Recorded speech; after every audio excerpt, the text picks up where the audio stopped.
మీకు hair fall అవుతుందా? India first liposomal Avengers gummies వాడండి, హెయిర్ ఫాల్ తగ్గించుకోండి. Welcome to our channel. ఈరోజు మనతో పాటు ఉన్నారు ఆకుపంచరిస్ట్ అండ్ హీలర్ జనార్దనాచారి గారు. సో సార్తో ఈరోజు మనం ఎందుకున్నామంటే ఈ మధ్య కాలంలో చాలా ఎక్కువ మందిలో ఫేస్ చేస్తున్నారండి ఈ ప్రాబ్లం, మలబద్ధక సమస్య, కాన్స్టిపేషన్ ప్రాబ్లం. సో ఒకప్పుడు పెద్దవాళ్ళలో చూసేవాళ్ళం, ఇప్పుడు చిన్న వాళ్ళలో కూడా మనం చూస్తూ ఉన్నాం. సో ఈ ప్రాబ్లం వస్తే మనం ఎలాంటి ప్రాబ్లమ్స్ ఎదుర్కోవాల్సి వస్తుంది ఫ్యూచర్లో. సో ఆకుపంచర్లో చాలా మైల్డ్ అంటే మన కొన్ని ప్రెజర్ పాయింట్లు ఉన్నాయి. ఆ ప్రెజర్ పాయింట్లో మనం చేసుకోగలిగితే గాన షూర్‌గా అవి కూడా మనకు చేసి చూపిస్తా అంటున్నారు సారు. చేసుకోగలిగితే షూర్‌గా మీరు ఈ ప్రాబ్లమ్ నుంచి బయటపడతారు అని చెప్పేసి అంటున్నారు. సో సార్ ద్వారానే ఈ విషయాలన్నీ తెలుసుకుందాం. నమస్తే సార్. నమస్తే అండి. Sir constipation problem sir. పెద్ద చిన్న తేడా లేకుండా ప్రతి ఒక్కరు ఫేస్ చేస్తూ ఉన్నారు. సో ఈ ప్రాబ్లమ్‌కి కొన్ని ఆకుపంచర్ ప్రెజర్ పాయింట్స్ ఉన్నాయి. అట్ ద సేమ్ టైం కొన్ని ఫుడ్స్ కూడా చెప్తాను. నేను లైఫ్ స్టైల్ ఎలా ఉండాలి, ఎలాంటి డైట్ పాటించాలని కూడా చెప్తాను అంటున్నారు. సో ఆ విషయాలన్నీ మన ప్రేక్షకుల కోసం తెలియజేయండి. సో మేజర్గా ఏంటంటే మలబద్ధకం, కాన్స్టిపేషన్ అనే సమస్య అనేక సమస్యలకు, అనేక అనారోగ్య సమస్యలకు ఒక హేతు, మూల కారణంగా ఉంటుంది. Okay sir. అంటే ఒక అనారోగ్యం ఒక అనారోగ్యం కాదు, అది ఇతర అనారోగ్యాలకు ఇది ఒక ఆరిజిన్ లాగా, ఒక హేతువు లాగా, మూల కారణం లాగా తయారవుతుంది. అదే ఈ కాన్స్టిపేషన్. ఎందుకంటే యాక్చువల్గా మేము ఎవరైనా పేషెంట్స్ మా దగ్గరికి వచ్చినప్పుడు ట్రీట్మెంట్ కోసం మేము ఏం చేస్తామంటే ఒక 3 ప్రశ్నలు అడుగుతాం. Okay sir. ఒక 3-4 ఇంపార్టెంట్ క్వశ్చన్స్ ఉంటాయి. ఓకే. ఒకటి, మీకు ఆకలిస్తుందా?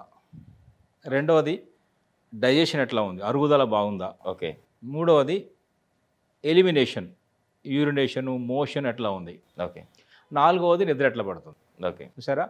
అంటే ఒక వ్యక్తి యొక్క ఆరోగ్యాన్ని, జనరల్ వెల్ బీయింగ్ని, ఎంత ఆరోగ్యంగా ఉన్నారని చెప్పేది ఏంటంటే ఈ 4 ప్రశ్నలు. ఒక ప్రశ్న, యూరిన్ ఎలా వెళ్తున్నారు, మోషన్ ఎట్లా పోతున్నారు. ఎస్. అంటే సరిగ్గా కనుక ఎలిమినేషన్ లేకపోతే ఓకే. ఇది ఇందాక అన్నట్టు అనేక ఇతర సమస్యలకు ఒక దారితీస్తుంది. ముఖ్య కారణం అవుతుంది, దారితీస్తుంది. ఇది యాక్చువల్గా ఏంటంటే ఒకప్పుడు మీరు అన్న ఇంత వృద్ధుల్లో కనిపిస్తుంది, ఎస్ సార్. చిన్నపిల్లల్లో కూడా కనిపిస్తుంది. ఓకే. ఈ మోషన్ ఇష్యూస్ చిన్నపిల్లల్లో ఉంటాయి. ఓకే. కానీ ఇప్పుడు ఏంటంటే ఒక కామన్ ప్రాబ్లంగా మారిపోయింది ఇది. Okay sir. ఏజ్తో సంబంధం లేకుండా ఈ సమస్య అనేది ఇప్పుడు కనబడుతుంది. సో మనం ఏం చెప్తున్నాం అంటే ఈ ఆకుపంచర్లో దీని మీద ఒక ఖచ్చితమైన అవగాహన ఉంది. దీనికి 2 ముఖ్యమైన కారణాలు ఉంటాయి. ఒకటి ఫిజికల్, భౌతికపరమైన కారణాలు. Okay sir. రెండవది మానసిక అండ్ ఉద్వేగ, ఇమోషనల్ అండ్ మెంటల్, మానసిక and psychological and emotional issues కూడా కొన్ని కారణం అవుతాయి. Okay sir. ఇప్పుడు ఇంకొక చాలా ఇంట్రెస్టింగ్ విషయం ఏంటంటే, అది మనం నమ్మిన నమ్మకపోయినా ఆక్యుపెన్షన్లో ఒక థియరీ ఉంది. అదేంటంటే ఈ కాన్స్టిపేషన్ ప్రాబ్లం ఉన్న వాళ్ళలో ఈ మోషన్ సరిగ్గా, ఎలిమినేషన్ సరిగ్గా జరగని వారి లోపల ఒక క్యారెక్టర్ కనిపిస్తుంది మనకు. ఓకే. అదేంటంటే జనరల్గా ఇచ్చే తత్వం ఉంటుందే, ఎస్. ఇవ్వడం అనేది కొంచెం తక్కువ ఉంటుంది. Okay sir. షేరింగ్, వదులుకోవడం, ఏదైనా వదులుకోవడం ఇష్టం లేనప్పుడు ఏమవుద్దంటే మన కణాల్లో ఉన్నటువంటి అనేక కణాలు ఏది వదులుకోవు. ఓకే. దానివల్ల లార్జ్ ఇంటెస్టైన్లో ఉన్న కణాలు కూడా ఏంటంటే మోషన్ కూడా వదులుకోవడం ఇష్టపడవు. ఓకే. సో చాలా అంటే ఈ సైకలాజికల్ అండ్ ఇమోషనల్ అందుకని మేము ఏం చెప్తామంటే అన్నిటి పట్టుకొని కూర్చోకండి. ఓకే. ఓవర్ థింకింగ్, ఒకే విషయాన్ని అలా ఇలా ఆలోచించకండి, కొంచెం వదిలేయాలి. చాలా విషయాలు వదిలేస్తే బెటర్. ఆ సైకాలజీ ఉన్న వాళ్ళు ఏంటంటే ఇది కూడా ఈజీగా ఉంటుంది చెప్తున్నారు. ఇది మానసిక పరమైనటువంటి సమస్య. Okay sir. రెండవది ఏంటంటే మనం మానసికంగా వేరే ఊరు వెళ్ళాం అనుకోండి, అక్కడ కూడా మనకు ఈ మోషన్ ఇష్యూస్ వస్తాయి. ఓకే. మన టాయిలెట్ కాదు, మన ఊరు కాదు, మన ప్రాంతం కాదని ఏదో కొంచెం ఫీల్ అవుతారు. ఓకే. అది కూడా ఒక కారణం ఉంటుంది. అందుకే ఊరు వెళ్ళినప్పుడు చూసారా ఈ కాన్స్టిపేషన్ సమస్యలు వస్తాయి. Yes sir. ఇక ఇది జనరల్గా ఈ ఇమోషన్ అనేది ఇది. మూడో, మన డయట్ సంబంధించినంత వరకు అయితే వాటర్ తక్కువ తీసుకున్న వాళ్ళు బాగా కనిపిస్తాయి. Okay sir. అలాగే ఈ ఫైబర్ రిచ్ ఫుడ్స్ అంటామే, ఆకుకూరలు, కూరగాయలు, పండ్లు పుష్కలంగా మంచి ఒక తగినంత రోజువారీ ఆహారంలో చేర్చుకోకపోయినా కూడా ఈ సమస్యలు వస్తాయి. Okay sir. ఓకే. ఇప్పుడు మేమేం చెప్తున్నాం అంటే దీన్ని ఆక్యుపెన్షన్ ఎలా అనలైజ్ చేస్తున్నాం అంటే లార్జ్ ఇంటెస్టైన్లో ఓకే. కదలికలు పర్ఫెక్ట్గా లేకపోతే ఓకే. ఈ మోషన్ ప్రాబ్లం అనేది వస్తుంది అంటున్నాం. Okay sir. కదలికలు ఎందుకు ఉండవు? అక్కడ ఎక్కువ హీట్ ఫామ్ అయినా కూడా ఆ మలం గట్టిపడి రాదు. Okay sir. అలా కాకుండా బాగా చల్లబడ్డప్పుడు కూడా హీట్ అసలే లేదు అక్కడ. Okay sir. కూల్గా అయిపోయినా కూడా అప్పుడు కూడా కదలికలు ఉండవు, హీట్ లేకుండా కదలికలు రావు. ఓకే. ఇది ఆక్యుపెన్షన్ యొక్క వెర్షన్. అంటే ఆక్యుపెన్షన్లో ఏదైనా 2 ఉంటాయి, ఒకటి ఉండదు. 2 అంటే ఏంది? వేడి, చల్లదనం, మేల్ ఫీమేల్, పైన కింద, ఆకాశము భూమి, ఓకే, నలుపు తెలుపు, అట్లా 2 ఉంటాయి. ప్రతిదీ 2. ఓకే. అవి కూడా ఎలా ఉండాలి? బ్యాలెన్స్ ఉండాలి. Okay sir. ఎప్పుడైతే ఇంబ్యాలెన్స్ అవుతుందో ఓవర్ హీట్ ఉన్న ప్రాబ్లమే, ఓవర్ కూల్గా ఉన్న ప్రాబ్లమే.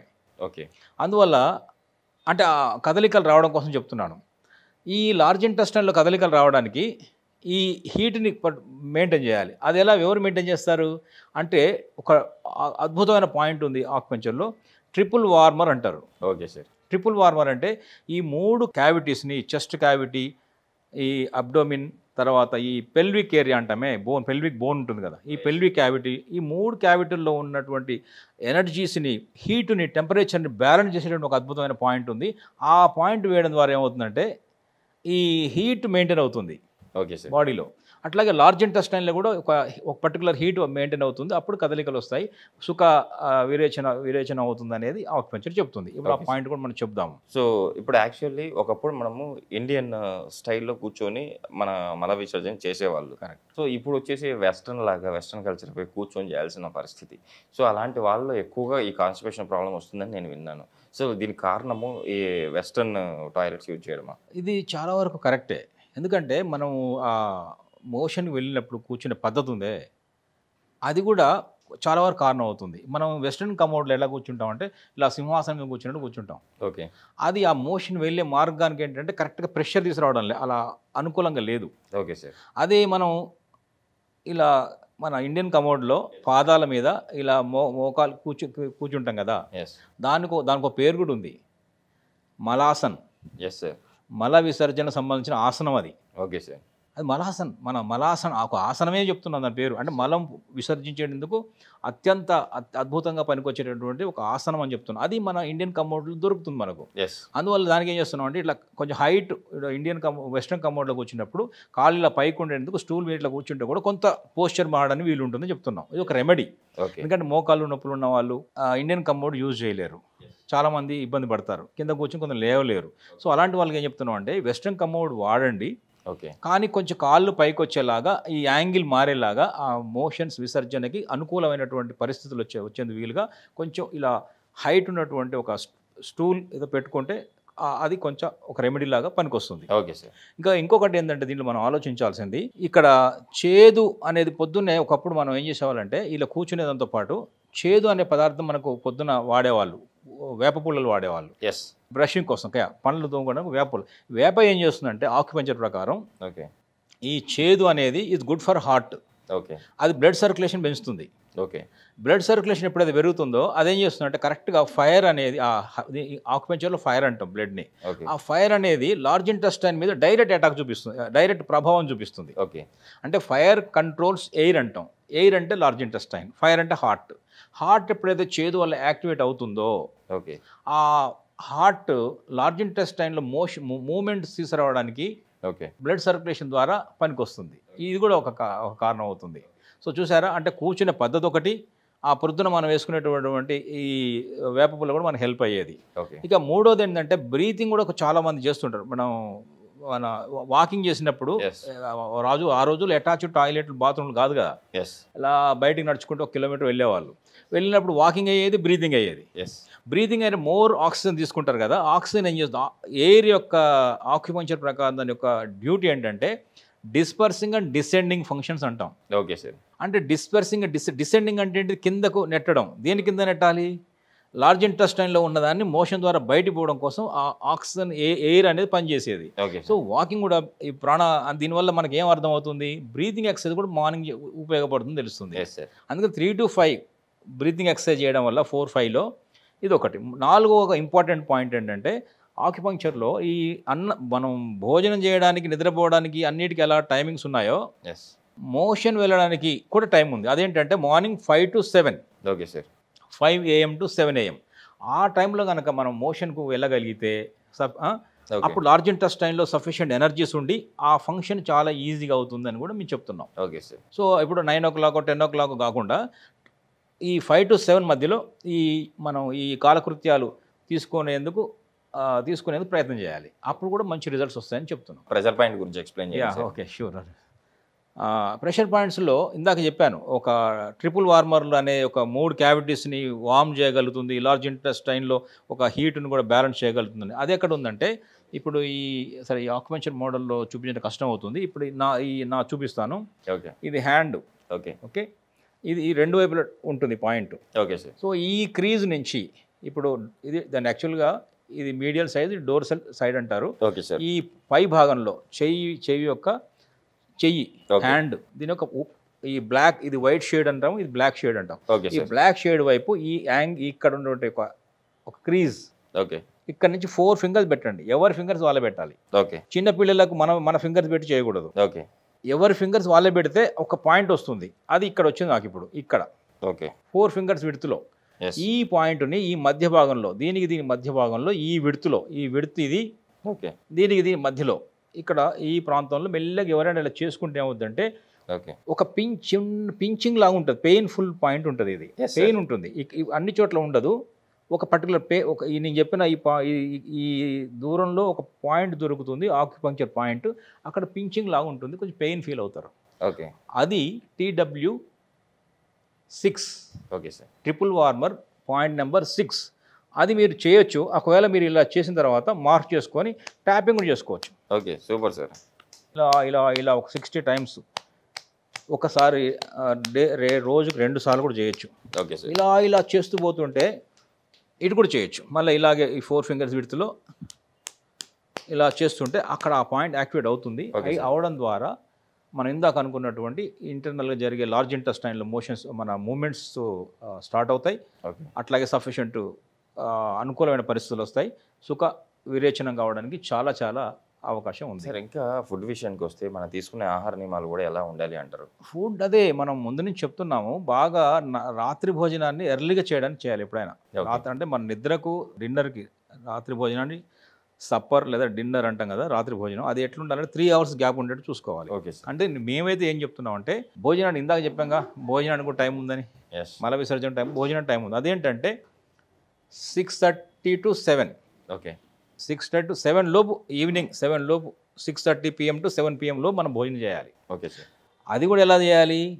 బాగా నమిలి తినాలి. 32 పండ్లు ఉంటాయి, కనీసం 16 సార్లు నమలాలంటున్నాం మేము. సగం నమిలి తింటే 100 ఏళ్ళ ఆయుష్. సగం డైజెషన్ ఇక్కడ అయిపోవాలి. Okay sir. 2, 3 ఎలాంటి పదార్థాలు తినాలి? ఆయిల్ తక్కువ ఉంది, నైట్ ఫైబర్, ఆయిల్ తక్కువ ఉంది, వేయించినవి అది తగ్గించేసి ఈజీగా డైజెస్ట్ అవ్వడానికి వీలున్న పదార్థాలు రాత్రి భోజనంలో తినడం మంచిది. ఎందుకంటే రాత్రి అనేది డైజెషన్ ప్రక్రియ మందగిస్తుంది. Okay sir.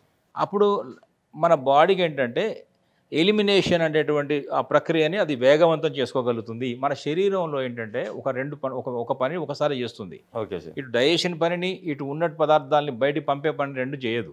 Okay sir. రాత్రిపూటనే అనేక ఫంక్షన్ జరుగుతాయి. బాడీ అంతా రిపేర్ చేసుకుంటుంటుంది. Okay sir. రిజువనేట్ చేసుకుంటుంది, రీబిల్డ్ చేసుకుంది, రీకన్స్ట్రక్షన్ చేసుకుంటుంటుంది. తెల్లవారిసరికి మనిషి యాక్టివ్ కావడానికి రాత్రి అనేది చాలా చాలా అవసరం. ఆ టైంలో మనం ఏం చేయాలంటే కొంచెం నిద్రలో ఉండాలి. డీప్ స్లీప్ ఎన్ని గంటలు? ఒక 6 అవర్స్ అయినా ఉండాలి. 5 to 6 అవర్స్ ఉండాలి. అంటే 10:30 నుంచి ఒక 5:30 దాకా, 5 దాకా మినిమం, 3:30, 4:30 దాకా డీప్ స్లీప్లో ఉండగలిగితే ఏమవుతుంది, నిద్ర పోగలిగితే ఏమవుతుందంటే ఈ ఎలిమినేషన్ ప్రక్రియ బాగా జరుగుతుంది. ఇప్పుడు నేను 10:30 చెప్పాను, 6:30 చెప్పాను, చూసారా? 6:30, 7 తినండి, 10:30 పడుకో, 3 అవర్స్ గ్యాప్ ఉందిగా, ఇది మనకు సరిపోతుంది. సో అలా ఉండి చూసుకోవాలి. అంటే ఎప్పుడు తినాలి, ఎలా తినాలి, ఏం తినాలి, ఈ విషయాలు తెలిస్తే ఏంటంటే మనకు తెల్లవారేసరికే శరీరం ఏం చేస్తుంది అన్నీ క్లీన్ చేసేసి, మలం రెడీ అవుతుంది, యూరిన్ రెడీ అవుతుంది, స్వెట్ వచ్చేస్తుంది, పుస్సులు వచ్చేస్తాయి కదా, అన్నీ కూడా తెల్లవారేసరికి రెడీగా బాటిల్ వచ్చి ఉంటాయి. ఇందాక అనుకున్నాక 5 to 7 మధ్యలో వీటన్నింటినీ క్లీన్ చేసి వదిలించుకొని మన లోపల శుద్ధి, బాహ్య శుద్ధి చేసుకొని స్నానం చేయడం ద్వారా అద్భుతంగా ఏంటంటే మన ఏమంటే మొత్తం శుభ్రం చేసుకోగలుగుతాం. మలినాలను, వ్యర్థాలను, శరీరంలో వ్యర్థాలను మనం దూరం చేసుకోవాలి. అది ఇలా చేస్తే బాగుంటుంది అనేది ఆక్యుపెంచర్ చెప్తున్నారు. నిజంగా సార్, ఈరోజు అయితే మన ప్రేక్షకుల కోసం ది బెస్ట్ ప్రెజర్ పాయింట్స్ చెప్పారు. అంటే దీనికి అంటే మన మలబద్ధక సమస్య నుంచి మనం బయటపడడం, అట్ ద సేమ్ టైం ఎలాంటి డైట్ తీసుకోవాలి, మనం ఎలా మన లైఫ్ స్టైల్ని ఎలా మాడిఫై చేసుకుంటే మనం ఈ ప్రాబ్లమ్స్ బయటపడతాం చాలా చక్కగా వివరించారు సార్. కంపల్సరీ చూస్తున్న మన ప్రేక్షకులు మొత్తం మీరు చెప్పినట్టు పాటిస్తూ ఈ ప్రాబ్లం నుంచి బయటపడతారని చెప్పి ఆశిద్దాం సార్. Thank you. నమస్తే అండి.